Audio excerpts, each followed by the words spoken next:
Hi and welcome to the Ruby Tuesday. My name is Ruben. And I'm Kay. And today we are reviewing Picard Season 1. So Picard Season 1 is actually a CBS original series, but in the UK, Amazon Studios bought the rights, so it's an original Amazon Studios series in the UK. So there's always this confusion, like, how can you call it an original? In the UK, it's an original because they have the rights exclusively, so we watched it on Amazon. Right. The last episode just dropped Friday morning. It's Friday at the time of recording this. And why don't you tell us, because we have different opinions on this. We do. Yeah. We totally do. So I am not a Star Trek fan. Trekkie. I'm not a Trekkie, okay? I grew up with it in the background. It's not like I was obsessed with it and I had to watch it every week and really, thoroughly enjoyed it. I think the first time that I was exposed to it was when we were married. And I was aware of its existence, but it's not something I really watched. And then you made me watch all of them. Quite a bit. So when I was watching Picard, they were familiar characters, but I wouldn't say I had any real connection with them. So for me, the series seemed to be quite a love letter to the fans, definitely, for sure. You have cameos of various characters that you will know from the seasons that you've seen of Star Trek. I recognised some of them. But it felt really self-indulgent to me. It felt slow. It felt a bit boring, if I'm honest. It lacked pace.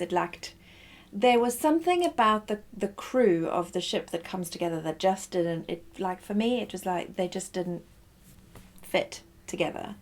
And actually I found some of the characters quite annoying. And I dare not say who. Okay, so for me, as a Star Trek fan, I wouldn't class myself as a Trekkie, but other people that know me might class me as a Trekkie. I just don't own the suits. Because I've seen all Star Trek, even the cartoon series. I love Star Trek. It takes me to my adventure place, my escapism, science fiction at its best. And I would say that Picard is by far the best captain that ever was. I was particularly excited when we were going to get this series because Picard's back at the helm, exactly where he should be. He's old, but he's not too old for the shit. At least that's the way they were selling it. And there's definitely love letter moments, but it's also very annoying as a fan because every now and again in an episode they go, look at me, here's a character now you like our series. And then they do it again sporadically and they don't really join the crew. They kind of join the crew. And if you were going to go back to the old crew, then just do that. Just get the guys back. They're trying to go for what they captured in the original Generations series. So like Star Trek Generations, they're trying to capture the magic, and even some of the crew, they're trying to get if you've seen any of the trailers or the spoilers, you'll know that one of the characters is 7 of 9, and so they're trying to pull some of those characters from multiple universes, I guess, because you had Star Trek Voyager, you had Enterprise, so you had these multiple, Deep Space Nine, you had all these Star Trek series, and they're obviously trying to gather fans from all of those series and then have them in here along with a new crew. And so it doesn't quite work because you're mashing these two worlds together. At the same time, you're trying to keep the ethics of what made Star Trek great in the original series with the ethics of what people are expecting to have today. So you have so much going on in each episode. Not that it's fast-paced. They're just trying to do too much. So you have Picard monologuing about society and his ethics. And that used to be great when it worked in Star Trek Generations. Here it just feels out of place. There are a few speeches that he does that was like, yeah, Picard. But there are more speeches that he does that I'm like, what on earth were they thinking? It takes you straight out of the enjoyment of the series. The first episode for this for Picard was brilliant. Fast-paced, some great speech moments, introducing the characters. I was so excited after the pilot episodes. I thought, if this is the way they're going to go, it's going to be great.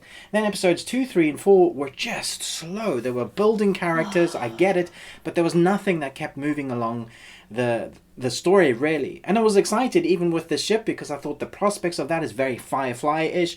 The captain himself is very rebel. I like the captain. I like the his alternate personalities that he has on the ship that are him, the doctor, the medic, the engineer. They're all versions of him, which I thought was very interesting. It's a great concept and seems to kind of work. But then you're mixing the other worlds of the original Star Trek characters and having them trying to be at place in this. And I just don't think that's right. I don't think it works. I think that's why the pacing is off. The writers have gone, we really want to get the fans of the old and the fans of new and try and put those two worlds together. But if you can't find a balance, you can't find a pace that works, and you're always trying to preach to your audience, it's not going to work. And for most of this series, it didn't. Yeah, unfortunately, as far as I am aware, there were only 2 episodes that were actually exciting. Yeah. For me, that was episode 1, and I think episode 7 is a shorter season that I would have liked, although I think for some people it was like, just cut out the padding and get to it. There's a lot of preaching in your face. There's a lot of, look at me, this is a character you used to love. You're like, yeah, I used to love those characters in that series, not necessarily in this. And the world is different, which is fine. You can do new things, but I'm not so sure that all of the very diehard fans of Star Trek are going to like what they've done with the Picard character either. He does seem different. There is a difference. And I would say some people would argue, okay, there's been time that's passed, so he's a different person. But Picard's always been Picard.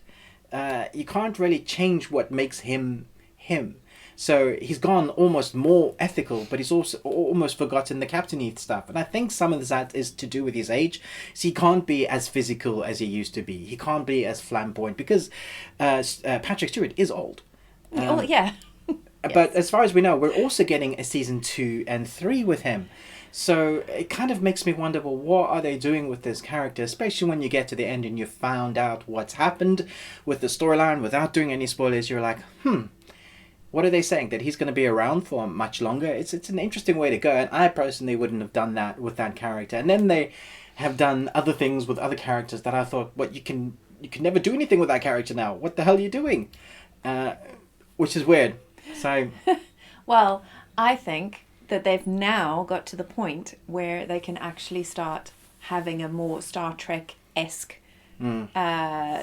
series. Yeah. Because Star Trek was always about, unless I'm wrong, but, correct. was always about. It was always about exploring, finding new worlds, making first contact, and Well, Generations was, yeah. Yeah, getting people to join the Federation, and like extending the civilized known universe, and it feels like now, at the very end, last few minutes, they're ready to go do that. They did have a lot to do because there's a lot going on in our world, with Star Trek at the moment. So you've got the Netflix original series, which has really split fans. Some love it, some hate it. It's really, as far as I'm aware, has brought new people to the Star Trek table, and they're loving particularly the second season of Discovery. And then we have the not Star Trek series, which is almost better than anything we have now for Star Trek Rise, and that is called The Orville, which is fantastic. It's great. It's really fun. It is Discovery. It's first contact. It has all those things that I remember, the quirkiness of Star Trek. So, and I'm not sure they're being picked up, although that's a bit up in the air for the third season. But anyway, so that's what they've got to contend with. So these writers have gone, okay, we really need to nail this, and so they've put so much in, but it hasn't quite worked. There's a lot of bits that I've like, oh, I like that, but mostly I'm just like, ugh. I think also the problem that they had was they only had one arc. So they had this massive overarching, like the big arc. But what I loved about Star Trek was that it was episodic. So the formula was episodic. So you would have a problem to solve within one episode. And they could sort it out. And then you had a thinner overall arc sometimes, not always, but like the character progressions and all of that obviously made sense from episode to episode. So from that point of view, you had a bit of an arc, but the formula was always that it was episodic, that you could solve the problem in one episode. Maybe you get a 2-parter if it was a real doozy, but So this is where Netflix has sorted that issue out. With Discovery, with their series, they launch, especially when it's an entire story, they launch all the episodes together at once. So you get to watch it, so you don't get this disjointed story structure. You forget like from week to week, and it's all broken up. Here you can kind of watch 2, 3, 4 episodes and really get into those characters. And I feel like this is one long story that they've chopped up and then now expected you to watch little bits at a time. And sometimes this is where binge kind of works. you can watch a really long story, like an extended version of Lord of the Rings, is just 4.5 hours long. It's that kind of story. You just need to go in this epic adventure and sit back and relax. Whereas if it had episodic episodes, you could possibly just get into that story. Oh, they've finished, they've won the day, or tune in next week for more shenanigans with this weird furry creature. So anyway, you can see we're up and down with this. I think it looks good. It's acted well, mostly. I think it's probably just the script and the direction that are, for me, the issues. I think CGI-wise, it looks good. The ships are interesting. The creatures, the aliens are interesting. There's no that looked awful for me. The Borg cube, as you've seen in the trailer, I thought was fantastic. I loved being on the ship. That was very nostalgic. A lot of nostalgia. Yeah, that's what I thought. Too much nostalgia. But all in all, I would say this is probably a B- C+. And that's me being generous, I think, because I'm a Star Trekkie. Yeah. Let us know in the comments below what you thought about it. Have you started watching this, or were you waiting for the entire season so you can binge watch the whole lot, or have you been eagerly watching every episode and going, what the hell are they doing? Let us know in the comments below. Thanks so much for watching this review, but most of all, until next time, remember, live long and Tuesday.